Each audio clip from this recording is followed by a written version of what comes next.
Good morning. Morning. Exactly that. Home is land. Early in our history, Anishinaabe people traveled by foot everywhere. Long journeys to our spring fishing camps, to our summer camps, to our fall harvesting camps. We traveled everywhere on foot. And when we come to large bodies of water, the Great Lakes, large river systems, we always had to go around them. So this made our journeys that much longer and a little more arduous. And after watching us do this for many years, the animals took pity on us. And one day when we're walking alongside a lake, a fish swim up beside us, and he asked, "Why don't you guys just swim across? It's much easier and quicker for you guys to get on the other side." And the Anishinaabe replied, "Well, we can't do this because we have our children with us, we have our homes with us, and all our belongings with us. So this is not a safe option for us." So Anishinaabe kept on walking. And then a bird came by and said, "Why don't you fly across?" And Anishinaabe said, "Well, we don't have the same kind of gifts that you do. We don't have wings, so we can't do this." And so Anishinaabe kept on walking. And then one day the beaver came by and he said, "We watched you go through so much hardship for many years. And I'm going to show you how you can travel the water like I do. I'm going to give you the Gmon." In our language, that means a canoe. So I've got one right here that I'm going to share with you guys.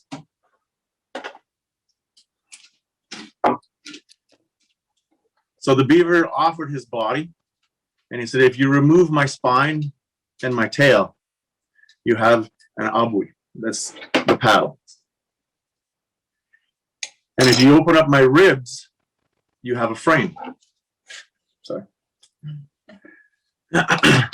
And since the beaver he knows all the trees, he's an ecological engineer, he directed us on which materials to build this Gmon. So we use cedar to build the frame and the ribs, and birch bark as his skin covering his ribs, and wadub, which is spruce roots, which stitch it all together.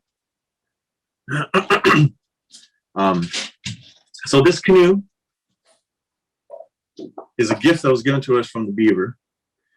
And the way this canoe is designed, it's kind of hard to fit in the whole frame here, but it's got a very small surface area that actually touches the water. And the reason why it's designed like this for us is because in our homelands, Anishinaabe territory, it's covered with a lot of creeks and rivers, and they're very windy and twisty, and that's the geography of the land where we live. And so our vessels to travel on that, it's got to be very agile. It's got to be able to turn and be easily transported and to be efficiently navigating through this kind of watershed. There are other indigenous nations and peoples that have canoes as well. And the Ojibwe along the Great Lakes, they've traveled massive bodies of water. They have a wider surface area. They're longer canoes. The bow and the stern are taller because they have to be able to manage that kind of water system. And the nations that live along the coasts, their boats are much bigger. They're ocean-going vessels.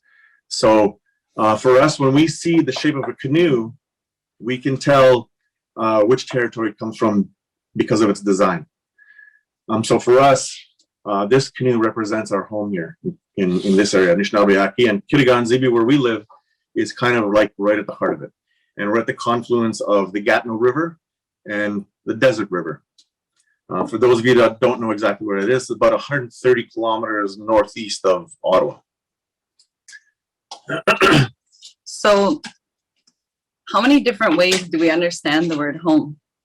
We're going to explore some of these today through some oral history that's been passed down to us through generations. Minau Sheba, Creative Mornings. I'm super excited to be here with you today. And an Indigenous. I'm the founder and head chef of the Birch Bite restaurant in our community, Kitigan-Zibi. I started the Birch Bite 3 years ago, and my goal has always been to promote and to support health in my community through food systems. At the restaurant, we incorporate seasonally harvested berries, fish, meat, that we harvest from our family territories. Because of our beliefs, this does not sustain the restaurant entirely, but we like to share a portion of our family harvest with our restaurant patrons as a way to foster this. In the spring, we are coming from our fishing camps.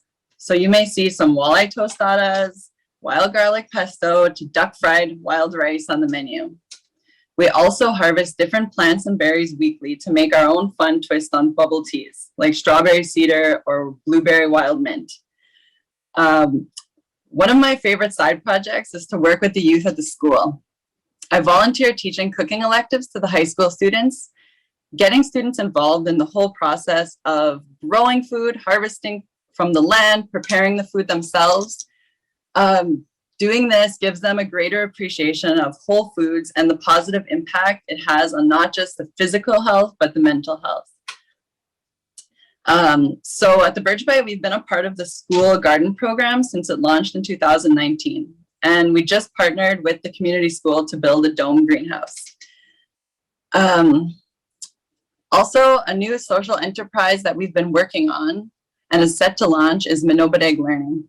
Minobadeg in our language means to do things in a good way. Our program seeks to bridge understanding by creating meaningful Indigenous and non-Indigenous partnerships, project development, cross-cultural collaborations, and outdoor learning opportunities. I just want to shout out to Dominion City and Almanac Grain for the support and the partnerships that we've created with them. Kwe kakana, miigwech kabijayeg nungam. Thank you for coming today. I'm Mike. I'm Anna's partner.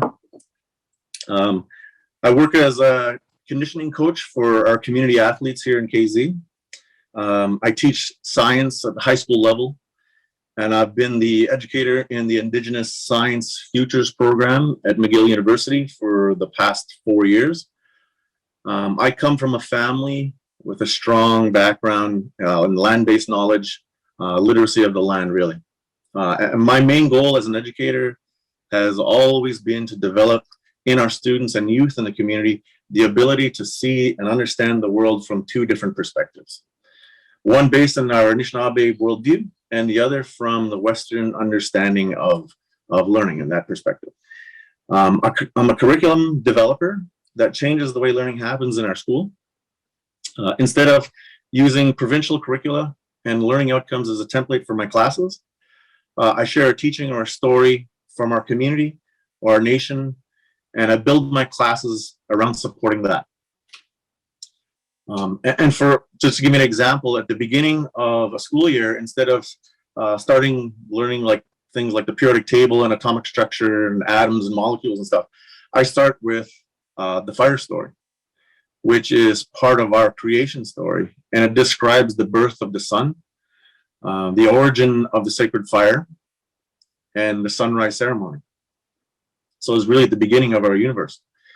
From there, students learn about the fire triangle, material science, chemical reactions, and of course, we hit the periodic table and atoms and molecules. Another good example is when students learn about cells and how to use microscopes, I'll bring in something that Anna and I have harvested, a fish or a goose or a turkey. We'll take samples of the blood, bone tissue, adipose tissue, and we'll make slides to examine these different types of cells under the microscope. And after we're all done that, of course, my partner Anna is here, and she comes to support our classes by teaching them some cooking methods, traditional cooking methods, and more modern fusion type methods. And we'll have that specimen that we had in our class as a mini feast that we share with the rest of the school. A mentor of mine told me a while back when I was teaching that I needed to include all of human senses, so smells, touches, tastes, and because you're not just teaching the mind, really, you're teaching spirit. And experiential learning stays with a person for their lifetime. So earlier you heard about the beaver story. This is another story that I share with my class. When we start units on dissections, instead of dissecting worms or frogs or cats or anything like that, we dissect a beaver. We do our dissections from the back, just like in the story. and we remove the spine and the tail for the Diabo, the paddle. We don't do it from the regular scientific anatomical position. We will learn about the anatomical position, but we stay true to the story, and we examine the anatomy and all the correlations and the interactions between different systems of the beaver, so circulatory system, respiratory system, and we have all the anatomy that we learned through that perspective. Ultimately, I and other teachers in our school, we want our students to know and understand all of these stories, but also have the knowledge and skills to be successful wherever they end up. But when they leave us, they're always going to have that connection to all of creation, and that's the home within them. So home is a relationship, and I'm going to tell you a little bit about the introduction to humans to the earth.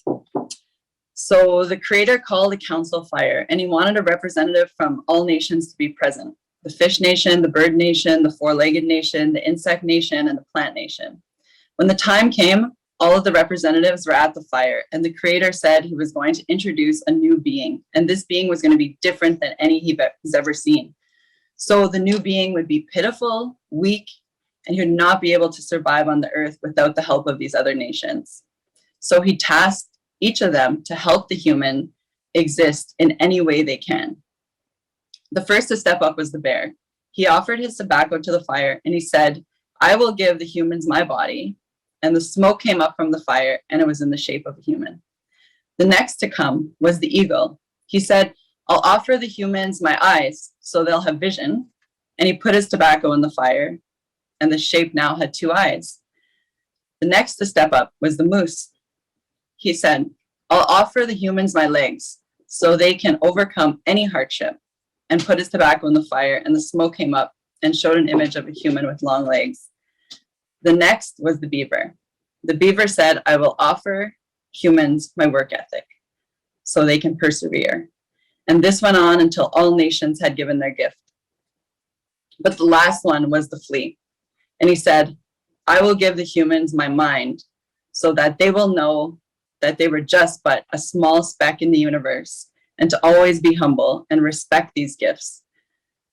For without them, humans don't exist." So home is food. With that being said, there's a process to harvesting food. It's not reckless and it's not abusive. We always ask permission. We make our offering of tobacco and explain why we are taking its life. The things harvested and collected are done in this way, and for us, this acknowledges our relationship to creation around us here at home and all things that grow and live here. In so many cultures, food is one of the biggest connections to home. It's comfort food, it's your grandmother's cooking, it's traditional meals you have at home with your family. There's always been an emotional connection to food. Our Anishinaabe food system views food, cooking, and eating in a different way. It's so vital to continue to properly harvest, not just for our own health and well-being, but for the conservation and protection of the plant and animal life too. Our connection to our food actually begins long before we sit down to eat. Home is also responsibility. For Anishinaabe, we have our own constitution, and it comes from the story of the Pike. It's called the Pike Head Teaching, and I have that up here. You can see that in this black box behind us in the middle. So the story that was handed down to us goes something along the lines like, it's a love story, and it was a love story between a pike and a sturgeon. For those of you that don't know what a pike is, it's a very kind of like streamlined torpedo-like fish. They're predators, they're ambush predators, so they live around a lot of like cover weeds and lily pads and tree cover and stuff, and They really ambush their prey. They're like real voracious predators, and they're kind of like a shark of the freshwater. They have, hundreds and hundreds of teeth on the roof of their mouth, rows and rows of teeth, and they're all angled inwards so that when they grab onto something, it's not going to be able to escape. And their bottom jaw is got a bunch of really, really sharp teeth. I have one here I'm going to show you real quick. So this is kind of like a quick profile. I'm going to try to open his mouth. No, the rigor mortis is strong. I can't open his mouth. This is going to be our lunch later. But that's a pike. To get back to the story, it's between the pike and the sturgeon. And the pike is a female fish in the story, and the sturgeon was a male. And if you don't know what a sturgeon is, it's a fish that lives really in the deep parts of all of our water systems. And they're not predatory. I mean, they eat like shells and things like that, but they don't have teeth. They kind of like have like a sucker or carp fish lips underneath at the bottom because they kind of glide along the bottom. They get real big. Very beautiful fish. So in the story, the sturgeon is the male. And so this female pike, she fell in love with this male sturgeon. And everywhere the sturgeon went, she would follow. And she was just so infatuated with him that she would go anywhere just to be with him. But because these fish are two different types of fish and they live in a completely different context, the water is different, the temperature is different, the pH is different, oxygen content is different. Everything is different in where their home is. So the female pike's family members, they forbade her to choose the sturgeon as her partner. But she didn't listen. And so she went all over the place with the sturgeon until one day the sturgeon went to the deepest part of the lake and he went to go see his family. He went back to his family and he stayed down and she followed. The pike followed him. And she stayed down there for as long as she could until it made her so sick that she died. And it's a tragic love story. But she passed away. At this time, humans on the earth, there were not very many of us on Turtle Island, and we North America, we call that Turtle Island. A few family groups here and there. And it was at that moment in time, there was, we had forgotten about our responsibility and how to pay respect to other beings and the other nations that live on Turtle Island. And there was a lot of disharmony and a lot of conflict. And in one community, there was a woman who was very connected to spirit, and she was given this message in a dream or a vision, and the Creator told her that he was tasking her to deliver this constitution to her family, to her community, and to everybody else on Turtle Island. And he explained that he had hidden it in the head of the pike, and all the bones of the skull represented different parts of the Constitution. And so she was given directions on how to take the skull apart and how to align it all and how to read it and interpret it and to share it. So going back to the story where the pike passed away, there was one morning where this woman went down to the lakeside early in the morning and she found that pike's body washed up on the shoreline. And so she knew that this was the moment right here where she was receiving this now. She was receiving this constitution. So she took the pike's body and she took the head apart and she laid out all the bones like she was directed in that message that she received. And she shared that with her family and she shared that with her community, and it went out from there. A couple of that I wanted to highlight and touch on. Right in the middle, you can see the shape of, there's a kind of a canoe shape there. That is that one of those laws there, the way we read them, is that canoe that demonstrate that that shares our destiny as humans. We have the ability in us already to go and do what we need to do, where we want to do it, and what we were meant to do. We just have to put the work in to paddle ourselves there. So that's what that one represents.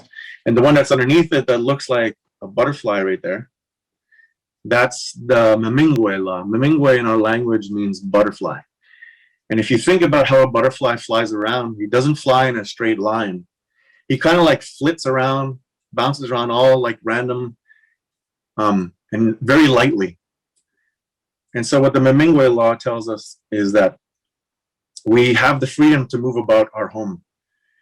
We have the freedom to go and travel wherever we desire to on Turtle Island without any kind of hindering, but we have to do it respectfully and we have to travel lightly, like the butterfly. That's the Memingwe one right in the middle. Down at the bottom, that's the pike's jaws down there. You can see there, it's the bottom jaw with a very large teeth. That's the law of Aki, that's the law of the land. And ultimately, after going through all of these and all the different laws, there's 13 different ones, 13 different parts of the Constitution. The last one at the bottom, that represents our responsibility as human beings to take stewardship of the land, to always protect and think of how our decisions impact our home, and to be able to be conscious of our behavior and what we do, but ultimately, it's about the land. Us as humans, that's our ultimate responsibility and our duty. School, so that's home. Home is our responsibility. So some families know this pikehead teaching. Some are aware of it and some have never heard it, but want to reclaim it. In our community, like in many communities, there are these knowledge gaps. Why do they exist? The residential schools were purposely designed to remove children from the land, strip them of their language and culture and identity. This was done so they could not practice them and live as before out on the land. In reality, the intent of residential school system was to gain access to rich lands and resources occupied by Indigenous families. So today we cannot speak of home without considering all the children that didn't make it back. And now all of these awful and horrible revelations and recoveries of children's unmarked mass graves are a part of our collective home. Home is family. So how do we move forward in a good way?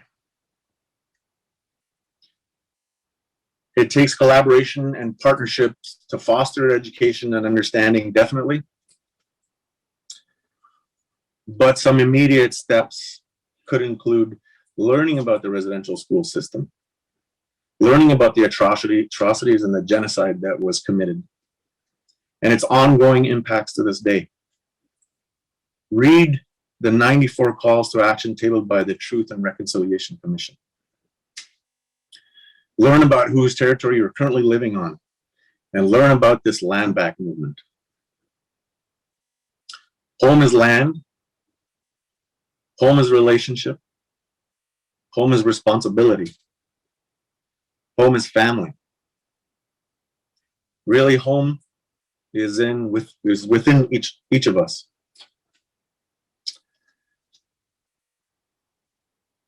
What?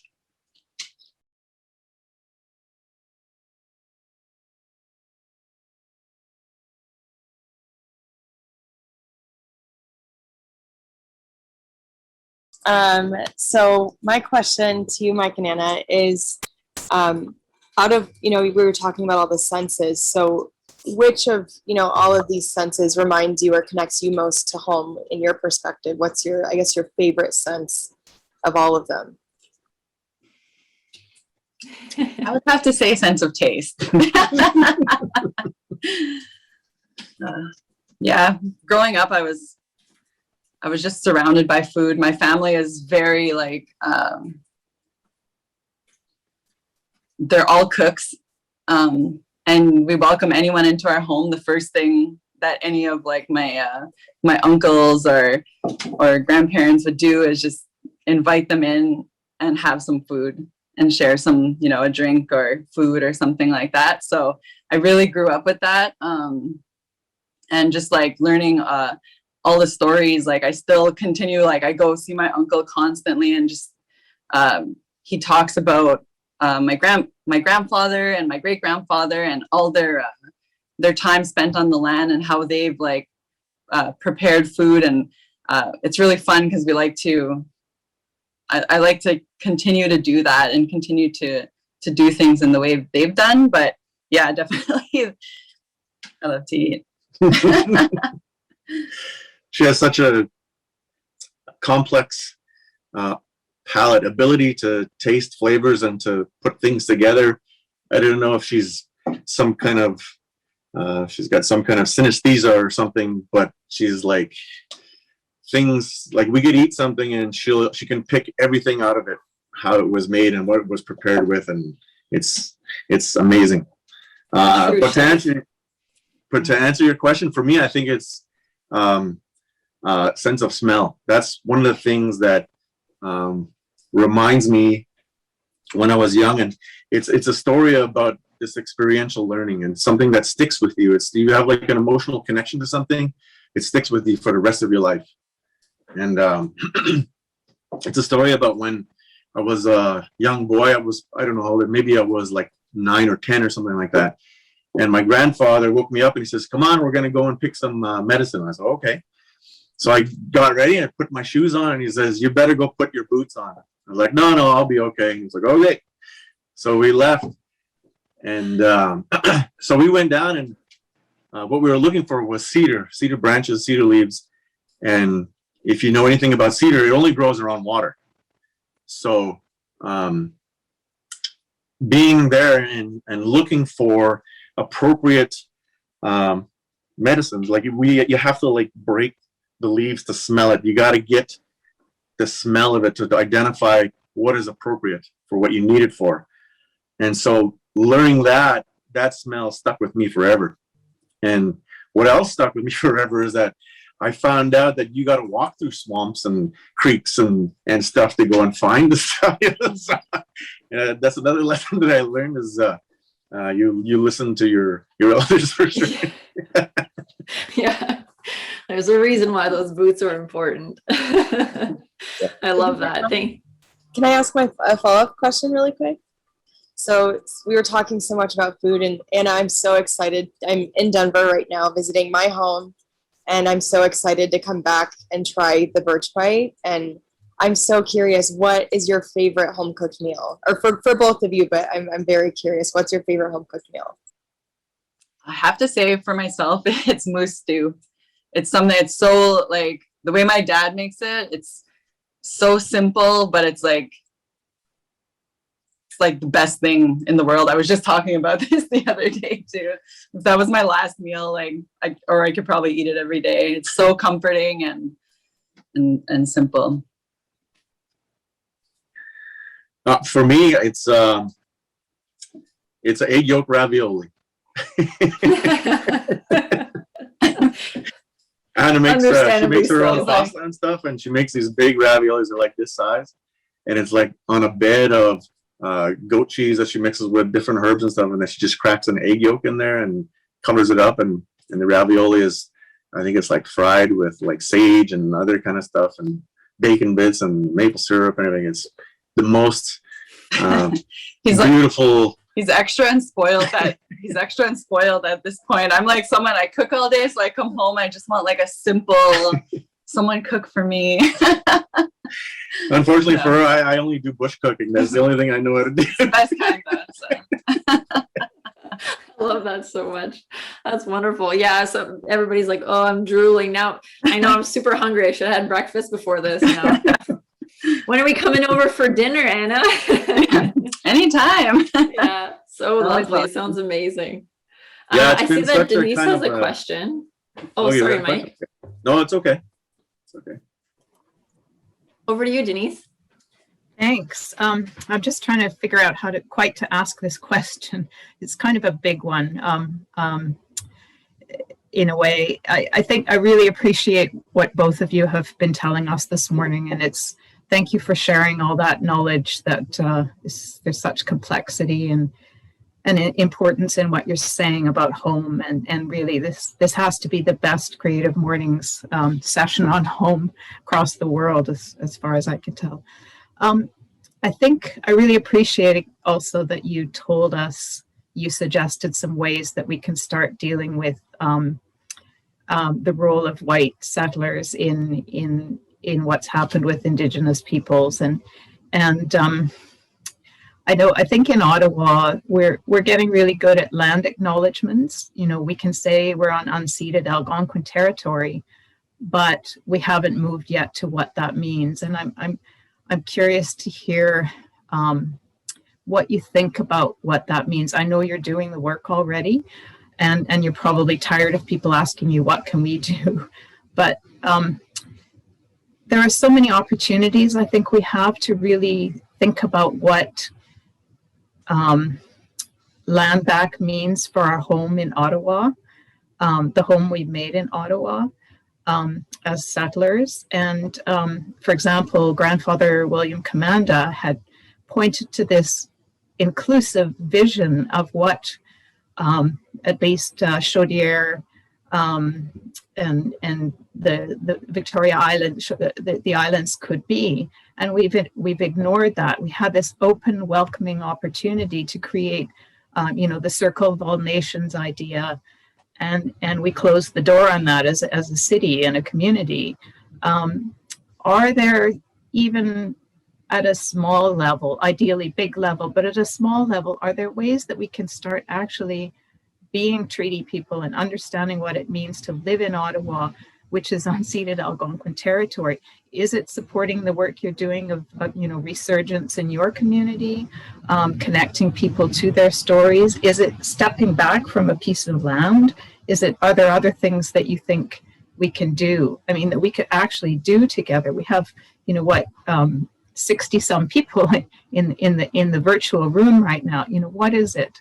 And I'm sorry to put all that on you, but I think we have a group of people here who want to do something and are in positions where we can actually do something. So yeah, sorry, big question. Did you want to answer something? Go ahead. Okay. Yeah, Miigwech, for that question. It's definitely a complex one to consider. There's so many facets to it, but I think we're at the point in history now of this country that it's necessary to start dealing with some real truths and how this country was established. Because I think generally a lot of people, they don't know the real truth on how this country was established. And those children that are being recovered, they're pushing that truth to the surface, so to speak. And there's no denying evidence now. I mean, our families and communities have always known that they've been there, and that's been brought up in the Truth and Reconciliation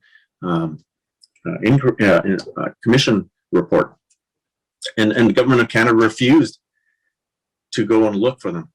That was a suggestion that was made. There was, that was put out there. That request was put out there to make sure that we go back and recover these children that were left there.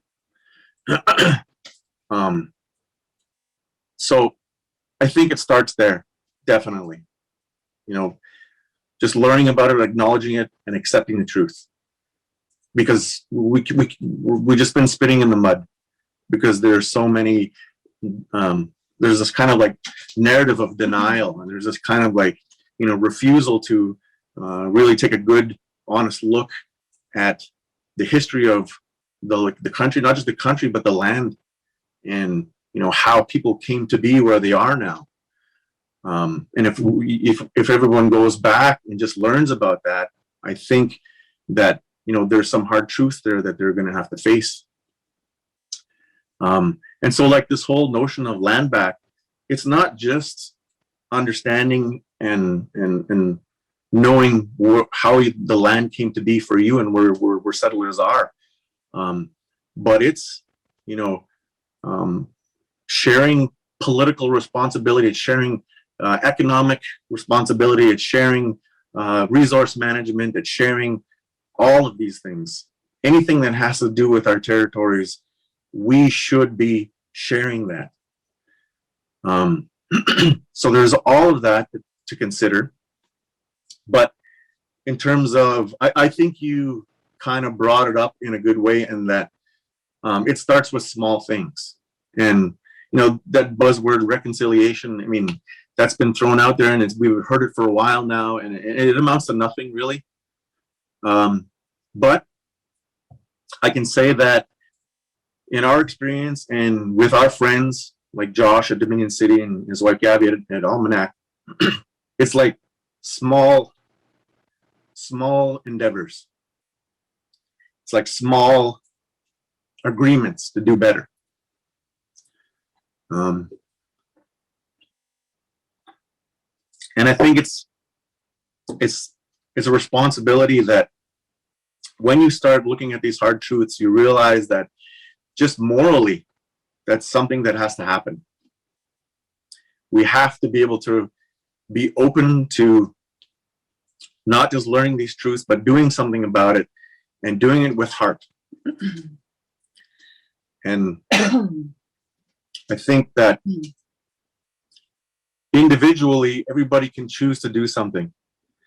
And whether it's reaching out to one of our community members, or you know, finding and looking for opportunities to co-develop projects and initiatives. Because for me, that's what I've always believed, is that reconciliation is there. It starts at the ground, and it's between individuals, not at the top. And it's all these little beautiful things that make a big, beautiful picture. That's really well said, Mike. Starts at the ground. Starts with, yeah, like you said, Denise, the 64 people on this call, no pressure. I think like something you didn't mention, but we talked about in the past too, was going back to thinking the way the Indigenous communities do about the land, and the preservation of the land too, when it comes to climate action and climate change, as well as, like, obviously that's a really pressing issue. We've seen it across across the world, especially recently with the fires. Yeah, it's learning from your communities, learning from some of, folks like some of you and experts in that field, and doing everybody a little step towards keeping our planet healthy too is a big one. Thank you so much, Denise. That was a really wonderful question that I think we could dive in deeper. Definitely. But we shared some links there as well. So if you're thinking of first steps, please take time to look through these resources we've just shared. There's videos, toolkits, and please do take the time to read those, the reconciliation documents. There are many of them, but start. I think what Mike, you tasked this. I think you said if everybody commits to reading one, and then we can share it together what we've learned, and then you're not reading them all, but you're learning and working together through the understanding of all these. So I love that. I think that's a really good idea. So perhaps building a study group, as we would say in high school. we can't take credit for that, actually. We have some discussions like this with our friend Josh, and that was one of the things that he brought to us, was that it's overwhelming, when you start reading through that report and those calls to action that's been tabled. But what people can do individually is, choose one and own that one and start with that. And then when you feel like you're ready to take on another one, take on another one. But own one for sure to start with.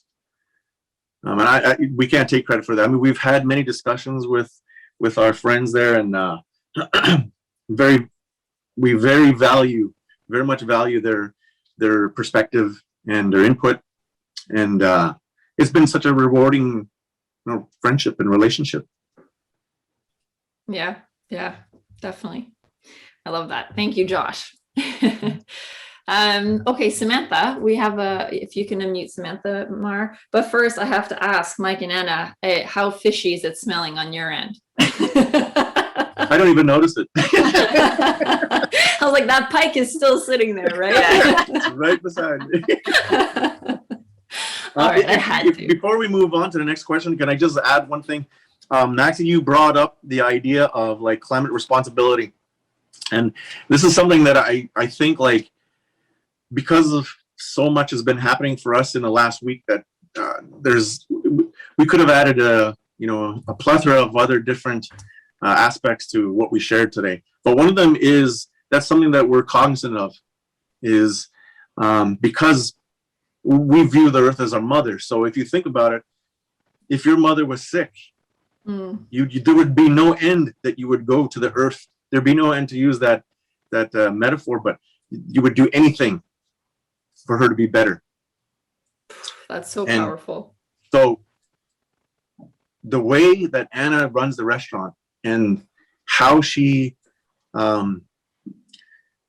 empowers community members to really start thinking about our own food systems, and the way we have done it since time immemorial, and not to put so much of emphasis on things that are like trucked in or flown in or trained in, the carbon footprint of your meals, being cognizant of those things. And individually, we can start to reduce the impact that we have. And if everybody started thinking like that, if everybody started making these small little decisions, it pays big dividends. And so that's something that I've always championed for her, because I think it's massive. And right on the surface, it doesn't seem like it's much, but it's massive. Yeah, definitely.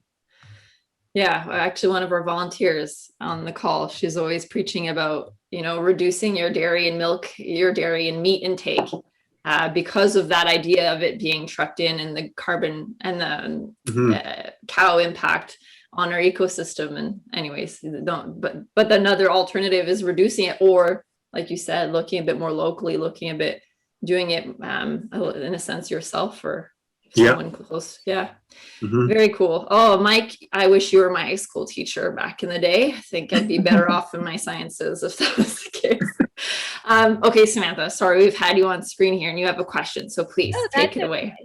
I was just wondering, I got to spend a bit of time when I was doing my bachelor's of education with Mike in his science classroom, and I got to spend a day with Anna up in Barrier Lake as well, working with some third graders on eating sustainably. And I was just wondering, spending time with both of you in the classroom, it was amazing to see how excited all the students were. And just like you just mentioned, Mike, the championing of bringing up people like kids in the community as well to take more of an active part in looking at their food sources. And if there were some exciting, I don't know, like lessons that have been had that you could share, or like aha moments from students, or just anything about the kids in the community and exciting stuff that's going on for them.